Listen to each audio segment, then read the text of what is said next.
Unfortunately என்னால் எந்த பார்சல்ஸும் move பண்ண முடியல. பிகாஸ் எனக்கு ஆஃபீஸ் ரொம்ப லேட் ஆகிறதுனால என்னால் ஈவினிங்கில் எந்த பார்சலுமே மூவ் பண்ண முடியல. இந்த பார்சலை நான் ஒரு 4 நாளாக பேக்கில் வச்சுட்டு சுற்றிட்டுருக்கேன். அட்லீஸ்ட் இன்றைக்காச்சும் இதை டிஸ்பேச் பண்ணணும்னு நினச்சேன். அதுவும் என்னால் பண்ண முடியல. ஏன்னா நான் வரதுக்கு முன்னாடியே ஆஃபீஸ்லாம் க்ளோஸ் பண்ணிட்டாங்க. சரி பரவாயில்ல, 4 டேஸாக பேக்கில் இருக்கே, இதை ஒன்ஸ் ரீசெக் பண்ணிக்கலான்னு எல்லாத்தையும் எடுத்து ரீசெக் பண்ணிட்டு இருந்தேன். எந்த லீக்கேஜும் இல்லை.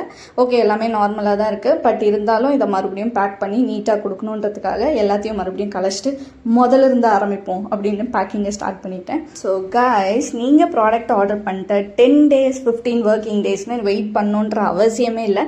நம்ம கிட்ட ஆர்டர் பண்ணிங்கன்னா ப்ராடக்ட் உங்களுக்கு வித்தின் 4 இல்லை 3 டேஸ்க்குள்ளவே உங்களுக்கு ரீச் ஆகிடும். பிகாஸ் நாங்கள் ரொம்ப ஸ்மால் ஸ்கேலில் பண்ணுறனால ஈச் அண்ட் எவ்ரி கஸ்டமர்ஸ் எங்களுக்கு ரொம்ப இம்பார்ட்டன்ட். அவங்களோட கிரேஸ் குறையறதுக்குள்ளுமே அவங்களோட ப்ராடக்ட் அவங்க வீட்டை தேடி வந்துடும். ப்ராடக்ட் பற்றின டீட்டெயில் தெரியணும் இல்லை ஆர்டர் பண்ணனாலும் வாட்ஸ்அப் இல்லை இன்ஸ்டாகிராம் எதுலனாலும் மெசேஜ் பண்ணி உங்களோட ஆர்டர்ஸோ இல்லை ப்ராடக்ட் பற்றின டீட்டெயில்ஸோ நீங்கள் கேதர் பண்ணிக்கலாம்.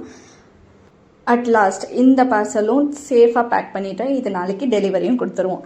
ஸோ